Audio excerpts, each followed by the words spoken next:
শ্রী শ্রী চৈতন্য চন্দ্রামৃতম।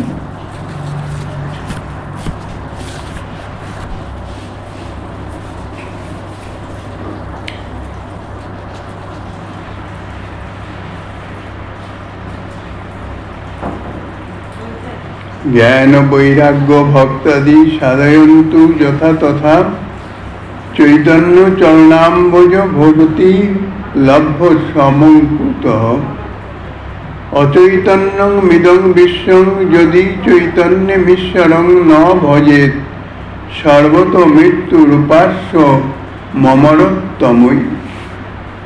কলিযুগ পাবন অবতার পরম করুণাময় শ্রী শ্রী গৌরাঙ্গ সুন্দরের পরম অন্তরঙ্গ প্রিয় পার্ষদবর্য পূজ্যপাদ শিল প্রবোধানন্দ সরস্বতী পাদ তাহার শ্রী শ্রী চৈতন্য চন্দ্রামৃতম নামক গ্রন্থের ৯৪তম শ্লোকে বলছেন, জ্ঞান বৈরাগ্য ভক্তি প্রভৃতি যে কোনো প্রকার সাধন করুন, শ্রী চৈতন্য চরণাম্বজ মধুর প্রেম ভক্তি তুলনা কোথায় মিলবে।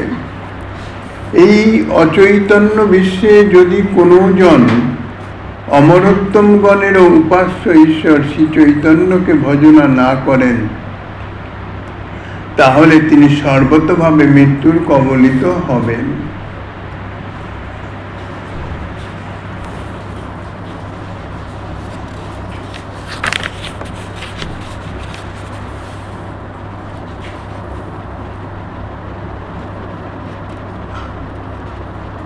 জ্ঞান বৈরাগ্য ভক্তি প্রভৃতি তো অন্য সাধনেও প্রাপ্ত হতে দেখা যায়,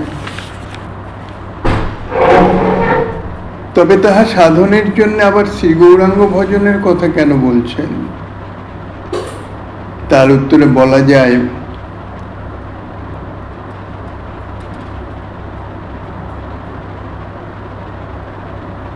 জ্ঞান বৈরাগ্য ভক্তাদি কোনো প্রকারে উৎপাদিত হয় হোক, কিন্তু শ্রী গৌরাঙ্গ পাদপদ্ম ভজনে যে জ্ঞান বৈরাগ্যাদির বৈলক্ষণ্য প্রকটিত হয়, এমন আর কোথাও হয় না।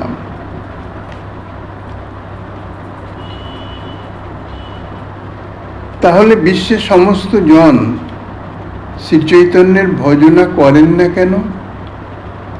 এই প্রশ্নের উত্তরে পূজ্যপাদ গ্রন্থকার বলিতেছেন, এই বিশ্ব হচ্ছে চৈতন্য শূন্য, অর্থাৎ চৈতন্য শূন্য জন যেমন নিজ হিতাহিত নিরূপণে অসমর্থ, এই বিশ্ব অর্থাৎ বিশ্বের জনগণ তদ্রূপ। যদি শ্রীকৃষ্ণ চৈতন্যকে ভজনা না করে, তাহলে সর্বতভাবে জীব মৃত্যুর কবলিত হবে। যদি বলো শ্রী চৈতন্য কিরূপ, তার উত্তরে বলছেন, শ্রী চৈতন্য উপনিষদ বেদ্য হিরণ্যবর্ণ পুরুষ ব্রহ্মাদিরও উপাস্য, অতএব সর্বনিয়ামকত্ব ধর্ম হেতু স্বয়ং ভগবান। কলিকালে যেজন ব্রহ্মাদির উপাস্য শ্রী চৈতন্যকে আশ্রয় না করে, তাহার দুঃখাকৃত সংসার পথে যাতায়াত চিরকাল চলতেই থাকবে। আশাযস্য পদদ্বন্দ্বে চৈতন্যস্য মহাপ্রভুস্তস্যেন্দ্র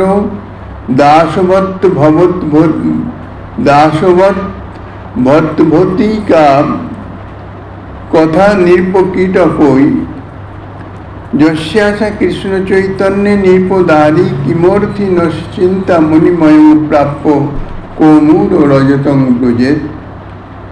ধ্যায়ন্ত গিরিকন্দরেষু বহব ব্রহ্মানুভুয়াসতে যোগাভ্যাস পরাশ্চ সন্তি বহব সিদ্ধা মহিমণ্ডলে বিদ্যাধনাদি গর্ব পরাশ্চ বহব জল্পন্তি মিথ্যদ্বতা কোহবা গৌর কৃপা বিনাত্ম জগতি প্রেমোন্মদ নিত্যতি। যে অর্থী শ্রীকৃষ্ণ চৈতন্যের চরণ সেবার আশা করেছেন, তিনি রাজোদ্ধারে চাইবেন কেন? কে এমন মূর্খ আছে যে চিন্তামণি লাভ করে আবার রজতের অনুসন্ধানে ঘুরে বেড়াবে? বহু সাধু গিরিকন্দরে ধ্যান যোগে ব্রহ্মানুভূতি সেই সুখে মগ্ন আছেন। কেহ বা বিদ্যাধনাদির মিথ্যা গর্বে উদ্যত হয়ে নানাবিধ বৃথা আস্ফলন করে থাকেন। কিন্তু জগতে আজ এমন কে আছে যে শ্রী গৌরাঙ্গের করুণা ভিন্ন প্রেম সুখে মত্ত হয়ে নৃত্য করবে?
যদি বলো ত্যাগী ভক্তের নিকট নরপতিগণ ক্ষুদ্রতরই বটেন, কিন্তু আমরা তো গৃহস্থ, রাজানুকূল্য ভিন্ন আমাদের জীবিকা নির্বাহের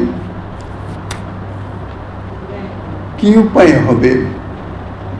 তার উত্তরে পূজ্যপাদ গ্রন্থকার বলছেন, শ্রী গৌরহরির কৃপালাভে যাহার আশা থাকে সে রাজদারে প্রার্থী হতে যাবে কেন? ইহার দৃষ্টান্ত দিতেছেন চিন্তামণি লাভ করে। কেউ যদি চিন্তামণি লাভ করে, চিন্তামণি চিন্তা মাত্রই তাহা প্রদান করে। তো এহেন দুর্লভ চিন্তামণি যদি কেউ লাভ করে, তখন কেউ কি আর রজতের সন্ধানে থাকে, অর্থাৎ রূপার সন্ধানে ঘুরে বেড়ায়? কারণ চিন্তামণির নিকটে সে তো নানাবিধ যাহাই তাহার ইচ্ছা তাহাই সে চিন্তা করে প্রাপ্ত হতে পারে। শ্রী গৌরাঙ্গ ভজন হচ্ছে চিন্তামণি সদৃশ। তো যদি কেহ যথার্থ শ্রী গৌরাঙ্গ ভজন প্রাপ্ত হয়ে থাকে, শ্রী গৌরাঙ্গ ভজনে রত হয়ে থাকে, শ্রী গৌরাঙ্গ ভজনের যে রস মাধুরী তাহার কিঞ্চিত মাত্র তাহার যদি আস্বাদন হয়, তাহলে সেই মহাজনগণ কখনো কোনো জড়জাগতিক প্রাকৃত বস্তুর অর্থাদি ইত্যাদি লাভের জন্যে অন্য কোথাও কখনো কারো কাছে যাইতে পারেন না, কারো কাছে প্রার্থনা করতে পারেন না। কেননা শ্রী গৌরাঙ্গ ভজন সর্বসিদ্ধিপ্রদ। ইহকালের কথা পরকালের যাহা প্রাপ্য সমস্তই প্রদান করেন শ্রী গৌরাঙ্গ ভজন। সেই ভজনে অর্থাৎ শ্রী গৌর সুন্দরের ভজনে স্বতঃস্ফূর্ত পাবে সমস্ত কিছুই প্রাপ্ত হওয়া যায়। শ্রী ভগবান নিজেই তো বলেছেন, অনন্য স্মরণকারী অনন্য চিন্তয়ন্ত মাং জীবন পর্যুপাসতে তেষাং যুগাভিমেক্ষেমং নিত্যং ভজামি দদামি। অর্থাৎ যিনি অনন্যভাবে, ভজনটা অনন্যই, যে কোনো একজনের ভজনেই নিষ্ঠা, এক স্বরূপের ভজনেই নিষ্ঠা। তো শ্রী গৌরাঙ্গ ভজনে যাহার রতি জন্মেছে, তাহার তো অন্য কিছুর প্রয়োজন নাই। কেননা নিজ সম্বন্ধনীয় সমস্ত আশা ত্যাগ করেই সে শ্রী গৌরাঙ্গ সেবায় রত হয়ে যায়। কাজে তার যাহা কিছু প্রয়োজন, যাহা কিছু মঙ্গলজনক, সমস্ত কিছু স্বতঃস্ফূর্তভাবে, কেননা এই যে ভজন, এই ভজন হচ্ছে অপ্রাকৃত চিন্ময়, কোনো জড় কর্ম নয়। তো অপ্রাকৃত চিন্ময় ভজনই সমস্ত কিছু প্রকাশিত করে দেয়। এই জন্যই গৌরাঙ্গ ভজনকে চিন্তামণি সদৃশ বলেছেন। কাজী যাহার শ্রী গৌরাঙ্গ ভজনে রত থাকেন, শ্রী গৌরাঙ্গ ভজন রূপ চিন্তামণি লাভ করেছেন, তিনি আর এই জগতের অর্থাৎ ক্ষুদ্র অর্থাদি লাভের জন্যে কখনোই নিশ্চয়ই রাজোদ্ধারে গমন করবেন না। যদি যান তাহলে বুঝতে হবে তাহার শ্রী গৌরাঙ্গ ভজন যথার্থ নয়। তাহলে তাহার দ্বারা দুঃখী ব্যক্তির তাপ উদ্ধারাদির জন্যেই বুঝতে হবে। অর্থাৎ অনেক সময় অনেক মহাজনগণ, একান্তি মহাজনকে দেখা যায় অপরের দুঃখ নিবারণের নিমিত্ত হয়তো তিনি চেষ্টা করেন, কিন্তু নিজের জন্য কিছু নয়। তাইলে গ্রন্থকার বলছেন যে যে গৌরাঙ্গ ভজনে রত থাকেন তার নিজের কোনো প্রয়োজন নাই, কিন্তু যদি কখনো ক্ষুদ্র অর্থাদির প্রয়োজন মনে করে কারোর কাছে যদি সেই প্রার্থনা করেন বা কারোর কাছে যান, তাইলে বুঝতে হবে ইয়া নিজের জন্যে নয়, অপর কাহারও প্রয়োজন মিটাবার জন্যে।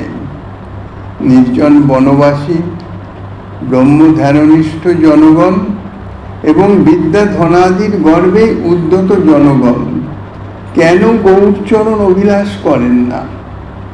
সাধারণত দেখা যায় যারা একান্ত নির্জনে অবস্থান করে জ্ঞানমার্গের সাধন করিতেছেন, কিছু সাধন করিতেছেন, ব্রহ্ম ধ্যানে নিবষ্ট, অথবা বিদ্যাধন গর্বে উদ্যত, বিদ্বান পণ্ডিত, সেই সঙ্গে অর্থাদির প্রাচুর্য, এই যে বিদ্যাধন, এই দুটোর যে গর্ব, এ বড় ভয়ঙ্কর গর্ব। এবং তাতে এমন উদ্যত হয়, শ্রীমদ্ ভাগবতে নারদ ঋষি এই ধনমদের কথা বলেছেন। ধনমদ অত্যন্ত প্রবল। নলকূপের মণিগ্রীবের উদ্যত আচরণ প্রসঙ্গে, কারণ তাহারা কুবেরের পুত্র, কুবের তো ধনাধিপতি, তাই ধনমদের যে কি বিক্রিয়া তাহা শ্রীমদ্ ভাগবতে নারদ ঋষি বর্ণনা করেছেন। তো সেই গর্বে অর্থাৎ বিদ্যাধনাদির গর্বে যারা উদ্যত, সেই জনগণ গৌরচরণ অভিলাষ করেন না। তার উত্তরে গ্রন্থকার বলছেন তাহারা অভিলাষ না করুন। তাহাদের অভিলাষ করা না করার কিছু যায় আসে না, কিন্তু তাহারা যে অভিলাষ করেন না, অর্থাৎ গৌর ভজন, গৌরচরণ ভজন করেন না, তাহার ফলে তাহারা কিন্তু প্রেমরস সুখে বঞ্চিতই থেকে যান। কেউ গিরিকন্দরে নির্ভীত আত্মস্বরূপ ব্রহ্মসুখের অনুভূতিতে মগ্ন, আত্মজ্ঞান লাভ করেছেন, জ্যোতিষ স্বরূপ নিজ স্বরূপকে অনুভব করেছেন এবং নির্বিকল্প সমাধিতে মগ্ন হয়ে গেছেন। এক ব্রহ্মানন্দে নিমগ্ন হয়েছেন, অভূতপূর্ব এক আনন্দের অনাবিল অনুভূতি। অন্য কোনো স্মৃতি নাই, শারীরিক কোনো স্মৃতি নাই। যারা নির্জনে ব্রহ্ম উপাসনা করেন তারা এই জাতীয় ব্রহ্মসুখ অনুভব করেন। কেউ বা যোগাভ্যাসে মত্ত হয়ে থাকেন, মগ্ন হয়ে থাকেন পরমাত্মার সাক্ষাৎকারে, কেউ বা তাহাদের সাধনায় সিদ্ধ হয়ে এবং বহুলোক বিদ্যাধনাদি গর্বে প্রমত্ত হয়ে মিথ্যা জল্পনার প্রবৃত্ত হয়েছেন। অর্থাৎ নানান রকম সাধনা করে তাহাতে সিদ্ধ হয়ে নানান রকমের অর্থাৎ বিদ্যা, ধন ইত্যাদি প্রাপ্ত হয়ে তাহার প্রাচুর্যে প্রমত্ত হয়ে মিথ্যা জল্পনায় প্রবৃত্ত হন। তাহারা যে এই সমস্ত সুখে মত্ত হয়ে আছেন, তাহারা থাকুন, তাহারা সেরম করুন, কিন্তু তাহারা কখনো সেই যে অপূর্ব প্রেমামৃত রস, যাহা সুদুর্লভ, তাহা কিন্তু কখনো পাবেন না। প্রেমামৃতের পরম রসাস্বাদ একমাত্র শ্রী গৌরচন্দ্রের কৃপাতেই মিলতে পারে, অন্য কোনো উপায়ে মিলবার নহে। কাজেই তাহারা সেই প্রেমামৃত রসাস্বাদের থেকে চিরবঞ্চিতই থেকে যাবেন। তাই সকল আশা ত্যাগ করে শ্রী গৌরাঙ্গের, শ্রী গৌরহরির চরণাশ্রয় করো। ভূতলে জ্ঞান যোগাদিনিষ্ঠ বহু সাধু আছেন, শ্রী গৌরাঙ্গ কৃপার জন্য প্রেম সুখ তাহারা আর কোথায় পাবেন? অন্যত্র কোথাও তাহা প্রাপ্তব্য নহে। এখন যদি বলা যায় যে সেই প্রেম সুখের আমার কি প্রয়োজন, আমি তো ব্রহ্মানন্দেই মগ্ন আছি, বা জাগতিক বিদ্যা, ধন ইত্যাদি সুখেই তো মগ্ন আছি। বাস্তবিক যারা সত্যিই মহৎ, তারা উত্তম বস্তু প্রাপ্ত হয়েই মহৎ হন, মহান হন। সেই উত্তম বস্তু সকলকে প্রদান করবার জন্য তাহাদের হৃদয়ে এক প্রেরণা জাগে। তাহারা চান যে সকলেই উত্তম বস্তুর আস্বাদ গ্রহণ করুন। কেননা যদি সাধারণ কিছু নিয়ে কেউ মত্ত থাকে, তার থেকে উত্তম বস্তু তাহাকে আস্বাদন করাবার জন্যে, কেননা সাধুজনের হৃদয়ে সর্বদাই পরের জন্যেই কাতর। এই জন্যেই গ্রন্থকার বারবার গৌরাঙ্গ চরণ ভজনের কথা বলছেন, এই দুর্লভ প্রেমরস আস্বাদনের কথা বলছেন। এই দুর্লভ প্রেমরস আস্বাদন ব্যতীত কখনো সেই প্রেমরস, সেই দুর্লভ প্রেমরস কখনো শ্রী গৌরচরণ ভজন ব্যতীত প্রাপ্ত হবার নয়।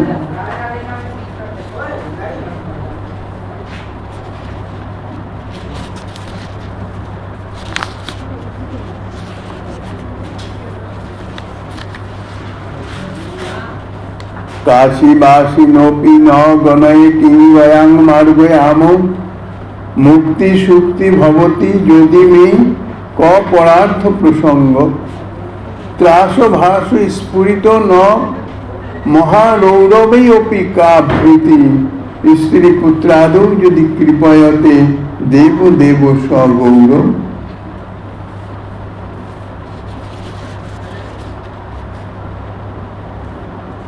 দেবদেব শ্রী গৌরহরি কৃপা করে কাশীবাসীগণকেও গণনা করেনি। গয়ায় অনুসন্ধান কেন করিতে যাইব? সেদিন মুক্তি আমার নিকট সম্মুখের ন্যায় তুচ্ছ হয়ে যাবে। অন্য পুরুষার্থের আর কথা কি? মহারৌরব নরকেও আমার ত্রাসাভাস থাকবে না। স্ত্রী পুত্রাদি সমাকুল সংসার ভিতের কথা আর কি বলবো? বলছেন শ্রী চৈতন্য কৃপাশ্রিত ব্যক্তির জগতের কোথাও অভিলাষ বা ভয় সম্ভব নয়। অর্থাৎ জড়জাগতিক কোনো কিছু প্রাপ্তির কোনো কামনা তাহার হৃদয়ে জাগে না, বা জড়জাগতিক কোনো দুঃখ কষ্ট ইত্যাদি জন্যে সে কখনো কস্মিন কালেও ভীত নয়। সেটি প্রদর্শন করে সংসার ভয়ে ভীত জনগণকে কাশী প্রভৃতি তীর্থের নিন্দাচ্ছলে পরম উৎকৃষ্ট শ্রী গৌর কৃপা লাভের শিক্ষা দিতেছেন। দেবাদিদেব শ্রী গৌরচন্দ্র যদি কৃপা করেন, তাহলে কাশীবাসী জনকেও গণনা করি না। গয়াধামে অন্বেষণ করতে যাইব কেন? তখন আমার নিকট মুক্তি সুক্তি তুল্য, অর্থাৎ মুক্তি ঝিনুকের তুল্য। অন্য পুরুষার্থের কথা আর কি বলবো। তাহলেও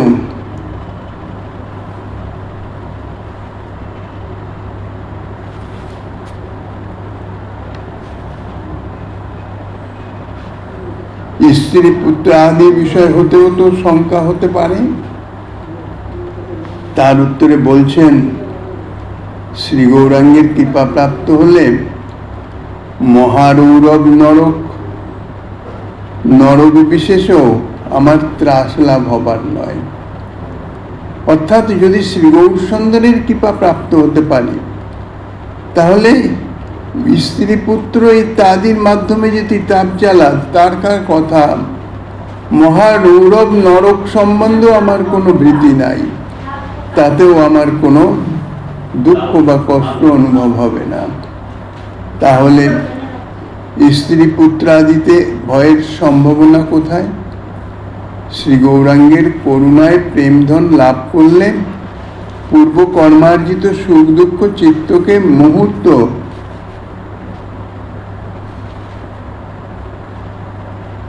বিচলিত করতে পারে না। অর্থাৎ পূর্বে যে সমস্ত কর্ম করা হয়েছে তার ফল দুঃখ সুখ ইত্যাদি তো প্রাপ্ত হতেই হবে। কিন্তু একবার যদি শ্রী গৌর করুণায় প্রেমধন প্রাপ্ত হয়ে যায়, সেই প্রেমধনে মগ্ন হয়ে গেলে তার সেই পূর্বকর্মার্জিত যে সুখ বা দুঃখ তাহার হৃদয়ে কোনো রকম প্রভাব বিস্তার করতে পারে না। অর্থাৎ সুখেও সে উদ্বেলিত হবে না, দুঃখেও সে বিমর্ষ হয়ে যাবে না বা কষ্ট অনুভব করবে না। বাস্তবিক প্রেমানন্দে মগ্ন হয়ে তাহারা বাহ্যিক দেহের স্মৃতি বিস্মৃত হয়ে যাবে। অতএব সমস্ত বিষয়ে আগ্রহ ও সকল ভয় পরিত্যাগ করে, অর্থাৎ অন্যান্য বিভিন্ন রকমের বিষয় প্রাপ্তির নিমিত্ত যে সমস্ত বহুবিধ সাধন পদ্ধতি বর্ণিত আছে সে বিষয়ে আগ্রহ এবং সেই সঙ্গে সঙ্গে শাস্ত্রে বর্ণিত বহুবিধ যে বিধি নিষেধ ইত্যাদি, সেই বিধি সকলের ত্যাগের যে ভীতি, অর্থাৎ ত্যাগ করলে অপরাধ হবে, পাপ হবে, সেই জন্যে যে ভীতি, এই সমস্ত সব ত্যাগ করে, কেননা একমাত্র শ্রীচৈতন্য চরণাম্বুজ যদি প্রাপ্ত হওয়া যায় তাহলে ইহা সর্বোপরি যদি অবস্থা, সেই অবস্থায় উন্নীত হলে যেমন তার নিম্ন যে সমস্ত অবস্থাগুলি সেগুলি তাহাকে আর প্রভাব বিস্তার করতে পারে না, ঠিক সেই রকম শ্রীচৈতন্য চরণাম্বুজের আশ্রয় যদি গ্রহণ করা যায়, তাহার কৃপাতেই পরম পুরুষার্থ লাভ হয়ে যাবে। তখন আর এই সমস্ত শাস্ত্রবর্ণিত বিধি নিষেধ ইত্যাদি যে করণে বা অকরণে যে প্রত্যাবায় ইত্যাদি এ সমস্ত কোনো কিছুই তাকে পাবে না। এই জন্যেই বলা হয় শ্রী গৌরাঙ্গ সুন্দরের যে সাধন তাহা তো রাগানুগা মার্গের সাধন, তাহা কোনো বিধি মার্গের নয়, অর্থাৎ তাহা শাস্ত্রবিধি অবলম্বন করে নয়। এবং সেই রাগানুগা মার্গে হৃদয়ের অনুরাগের সহিত যে ভজন, যে সেবা, সেই সেবাতে কোনো শাস্ত্রের বিধি বা নিষেধ বিঘ্ন সৃষ্টি করতে পারে না।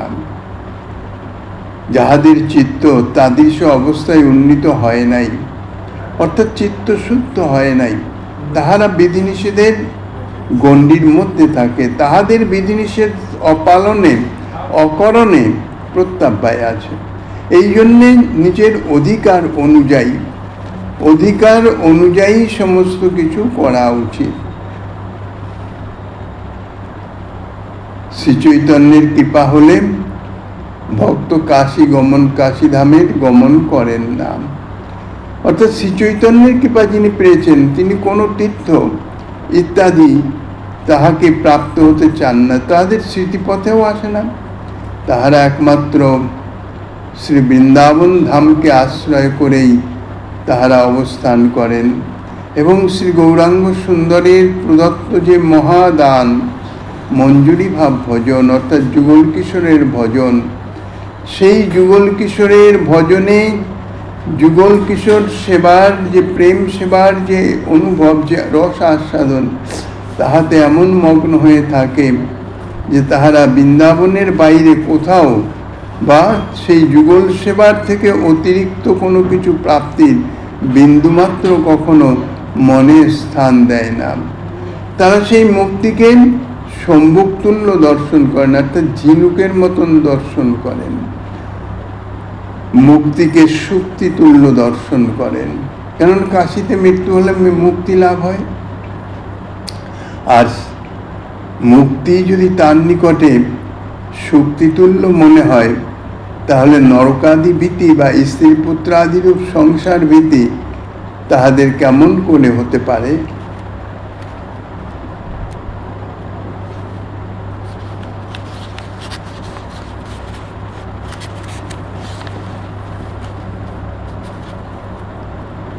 অথ শ্রী চৈতন্যোৎকর্ষতা মত্ত কিশোরী কিশোর বিক্রমঃ প্রেম সিন্ধু জগদাপ্লাবোদ্যমঃ কোপি দিব্য নব হেম কন্দলী কোমল জয়তি গৌর চন্দ্রমা।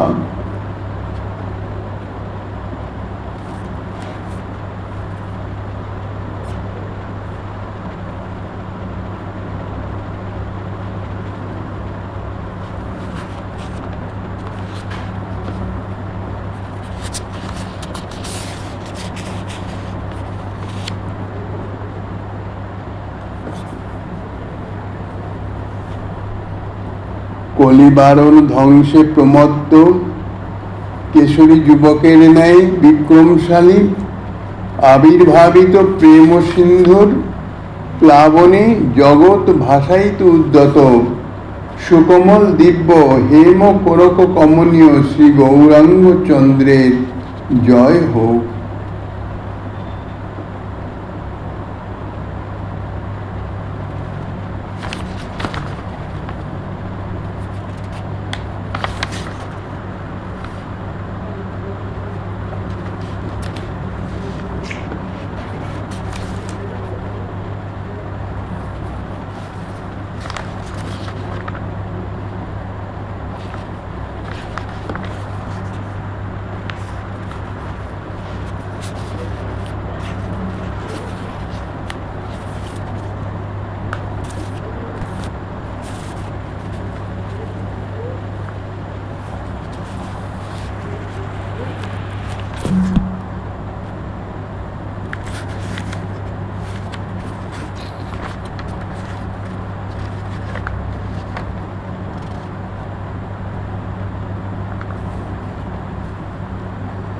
এখন রূপগুণ মাধুর্য ঔদার্য প্রভৃতির দ্বারা শ্রী গৌরাঙ্গের পরমোৎকর্ষ বর্ণনমূলক প্রকরণ 10টি শ্লোকে আরম্ভ করিতেছেন। প্রথম শ্লোকে শ্রী গৌরাঙ্গের রূপগুণ মাধুর্য বীর্য প্রেমৌদার্য বর্ণন করিতেছেন। শ্রী গৌর হরিরূপ অনির্বচনীয় চন্দ্রমা সর্বোৎকর্ষ প্রকটন করে বর্তমান রয়েছেন। এখানে জি ধাতু অকর্মক সর্বোৎকর্ষকারী। কলিদোষ বারণে এই শ্রী গৌরহরির বিক্রম কিশোর সিংহতুল্য প্রেমের সিন্ধুতে এই শ্রী গৌরহরি চতুর্দশ ভুবন প্লাবিত করবার চেষ্টা করিতেছেন। ইহা তাহার পরম ঔদার্য। তাহার শ্রীমূর্তিটি মনোহর স্বর্ণবৃক্ষের নবোদ্গত সুকুমার কোরক তুল্য। মত্ত কেশরী ইত্যাদি স্থলে লুপ্তপমা অলঙ্কারে শ্রী গৌরাঙ্গের বীর্য দীর্ঘ গ্রীবতা ক্ষীণ মধ্যতা এবং কলিকপ হস্তির নাশকতা ইহাই ধ্বনিত হইতেছে। ধ্বনি পদ পদার্থের অতিরিক্ত বিষয়ে বুঝাইয়া থাকে। চন্দ্রমা এবং প্রেম সিন্ধু এই দুই স্থলে রূপালঙ্কার। জগদাপ্লব স্থলে অতিশয়োক্তি অলঙ্কার, আর কোহপি গ্রীবাম এ স্থলে ব্যতিরেক অলঙ্কার। উপমা অলঙ্কারের সহিত ইহাদের ভেদ যথা যথা কথঞ্চিত সাদৃশ্যকে উপমা বলে, অর্থাৎ সামান্য তুলনা, সামান্য একই রকম, বেশিরভাগই ভেদ, একটুখানি কোনো বিষয়ে একতা যদি দেখা যায় তাহলে বলা হয় উপমা। তা দুই প্রকার, একটি পূর্ণা আর একটি হচ্ছে লুপ্তা। সদৃশ্য বা প্রভৃতি শব্দের যোগে অথবা তাহার লোপ করে এই উপমা ব্যঞ্জিত হয়ে থাকে। উপমা এবং উপমেয়ের কোনো অংশ অভিন্ন রূপে তাদাত্ম্যপ্রাপ্ত হলে তাহাকে রূপক বলে। আর ব্যতিরেক অলঙ্কার উপমাদি হইতে পৃথক। নবকাঞ্চন কন্দলতুল্য কমনীয় তনু কেশরী যুবকের মদনাশকারী শ্রীকৃষ্ণে অনন্য মমতাম্বুদি বর্দি শচীনন্দন শ্রী গৌর হরির জয় হোক। মাদ্যত কোটি মৃগেন্দ্র কৃতি রবস্তিগ্নাং সুকোটি ছবিং কোটিন্দুত ভট শীতল গতিজিত প্রন্মত্ত কোটি দ্বীপ নামনা দুর্গতি কোটি নিষ্কৃতি কর ব্রহ্মাদি কোটিশ্বর কোদ্যোত্তৈত শিরোমণি বিজয়তে শ্রী শ্রী শচীনন্দন।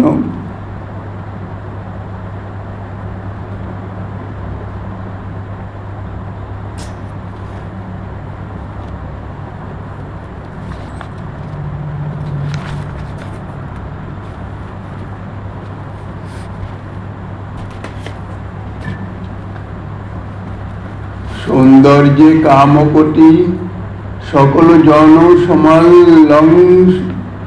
সমাল্লংদনে চন্দ্রকোটির বাৎসল্যে মাতৃকোটি স্ত্রীদশ বিটপিনাং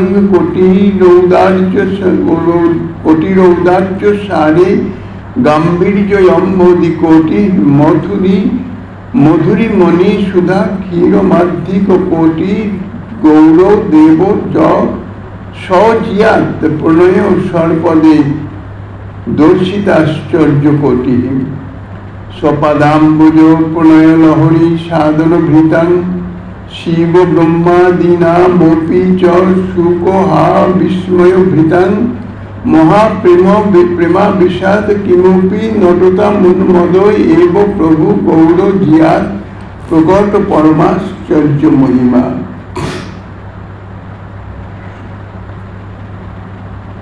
কোটি কাম জিনিয়া তাহার শ্রী অঙ্গের মধুময় রূপ, তাপনাশপূর্বক নিখিল জীবকে আনন্দ দানে কোটি পূর্ণচন্দ্র তাহার নিকট হারিয়া যায়। ভক্ত বাৎসল্যে কোটি কোটি মাতৃস্নেহ তাহার নিকট পরাজিত হয়। ঔদার্যে তিনি কল্পতরু তুল্য। শ্রী গৌর ভক্তগণ তাহার চরণ কমলের প্রণয় লহরী একমাত্র সাধন করেন এবং মহাপ্রেমাবেশ উন্মাদের ন্যায় অপরূপ নৃত্য করেন। তাহাদের প্রেমচেষ্টা শিব ব্রহ্মাদিরও বিস্ময় উৎপাদন করে। শ্রী গৌরাঙ্গ ভক্তের নিকটে পরমাশ্চর্য মহিমা প্রকট করেন। সেই প্রভুর জয় হোক।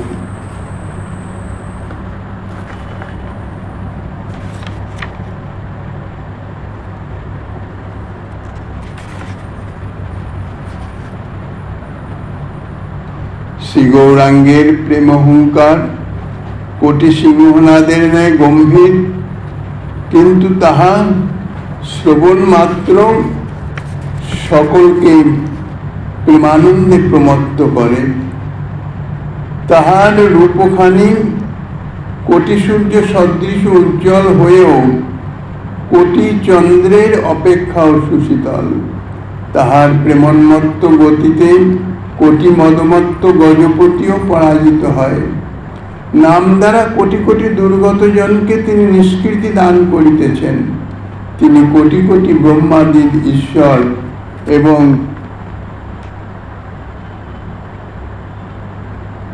কোটি ব্রহ্মানন্দের শিরভূষণ। সেই শ্রী শচীনন্দনের জয় হোক।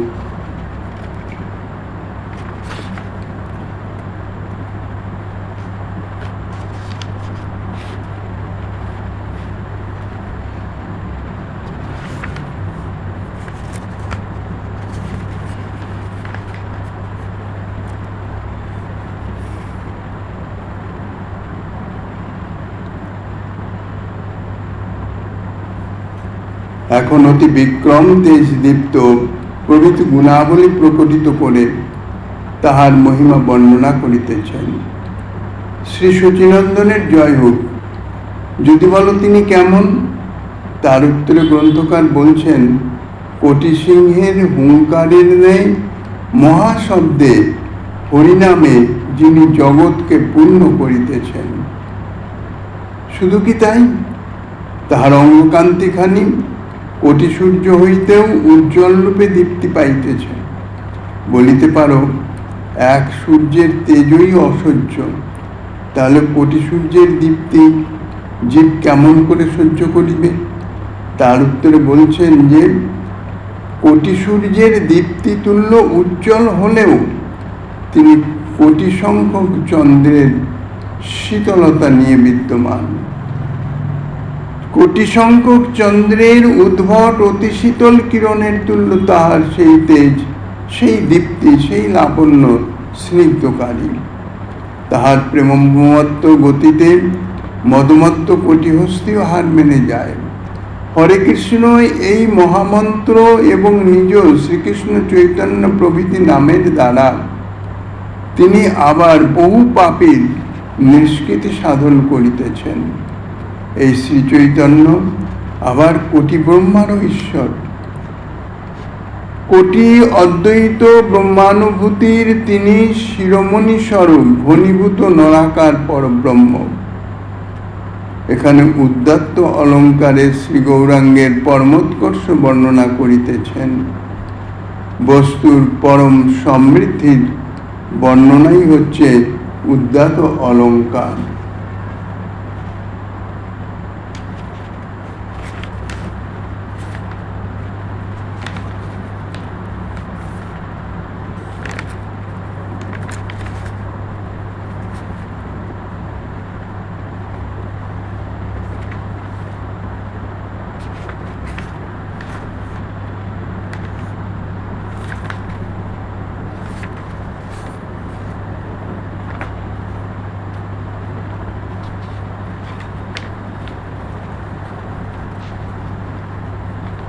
যেহেতু ধ্যান পথে উচিত হয়ে শ্রী গৌরাঙ্গ হৃদয়ের নিখিল অন্ধকার দূর করেন, ধ্যান পথে উদিত হয়ে শ্রী গৌরাঙ্গ হৃদয়ের নিখিল অন্ধকার দূর করেন এবং নিগুড় প্রেমরস আস্বাদনের মার্গ প্রকাশ করেন, তাই বর্তমান শ্লোকে তাহাকে প্রদীপ রূপকে দর্শন করে গ্রন্থকার তাহার উৎকর্ষ প্রতিপাদন করিতেছেন। নবদ্বীপ আলোকিত করে যে শ্রী গৌর হরি সংসারের গহন অন্ধকার পথ প্রদ্যোতিত করিতেছেন, উজ্জ্বল করিতেছেন, আলোকিত করিতেছেন, সেই শ্রী গৌর হরির জয় হোক। এ পথে শ্রী গৌর হরির আসিবার কথা নয়, ইহা মৃত্যু পথ, অমৃত পথ থেকে বহু দূরে। এখানে বিষয়াদি যাহা কিছু ভোগ্য বস্তু দেখা যায়, সমস্তই মৃগতৃষ্ণার মতো শূন্য প্রায়, আবার শুষ্ক জ্ঞান ও নিত্য নৈমিত্তিক কর্মাদিতে আগ্রহরূপ কণ্টক রাশিতে এই পথ দুষ্প্রবেশ্য। মরীচিকা যেমন পিপাসার্থ মরুচারী পথিকের পথ ভুলিয়ে মরুভূমির গভীর দুঃখময় প্রদেশে নিয়ে যায়, সংসারের রূপরসাদি বিষয় ঠিক সেই রকম জীবকে সুখের প্রলোভন দেখিয়ে পুনঃ পুনঃ দিগ্ভ্রান্ত করে তাহাদের মরণ দুঃখের কবলে কবলিত করে দেয়। রসময় আনন্দ নিঃসন্দ শ্রী শ্রী মহাপ্রভু হৃদয়ে গুহায় উদিত হলে নিজ মহিমায় মুহূর্তে অন্ধকার নাশ পূর্বক ওই পথকে প্রদ্যোতিত এবং আনন্দময় করে দেন। তখন অজ্ঞান, অপরাধ, কাম, ক্রোধাদি অসৎ চেষ্টা সাধকের কাছেও আর আসতে সমর্থ হয় না। এই জন্যেই বারবার শ্রীগৌর চরণ আশ্রয়ের কথা গ্রন্থকার বলিতেছেন। যদি বলো প্রদীপ তো তৈলভিন্ন জ্বলতে পারে না, পথও আলোকিত করতে পারে না। কেননা প্রদীপে যদি প্রজ্বলিতই না থাকে তাহলে পথ আলোকিত করবে কি করে? সুতরাং শ্রী গৌরহরিকে প্রদীপ রূপক বর্ণনা করিতেছেন কি রূপে? তাহার উত্তরে বলছেন, শ্রী গৌরহরি রূপে এই প্রদীপের তেল হচ্ছে, তেল আছে, তেল ছাড়া প্রদীপ জ্বলতে পারে না, এটা ঠিক কথা। কিন্তু এই গৌরহরির যে রূপ, যে প্রদীপ, গৌরহরি রূপ যে প্রদীপ, সেই প্রদীপের তেল হচ্ছে কি জানেন? সে হচ্ছে উজ্জ্বল রসসার প্রেম, স্মৃতি, স্নেহ বা প্রেম। যে আনন্দময় গৌরহরি নবদ্বীপে স্নেহপূরিত দ্বীপ রূপে আবির্ভূত হয়ে সংসার পথের শুষ্ক জ্ঞানাদিরূপ কণ্টক সমূহ দূর করে হৃদয়ের তমনাশপূর্বক পরম প্রেমানন্দ জীবকে অনুভব করিয়েছিলেন, সেই শ্রী নবদ্বীপ বিহারী শ্রী গৌরহরির জয় হোক। যে রুচির দীপতুল্য প্রিয় শ্রী সচিত অনুজম হৃদতম নাশ করে, অর্থাৎ হৃদয়ের যে অন্ধকার তাহা নাশ করে ভুবনে নিজ ভাবমাধুরী রূপ কান্তিময় প্রকাশিত করিতেছেন, সেই শ্রী গৌরহরির জয় হোক।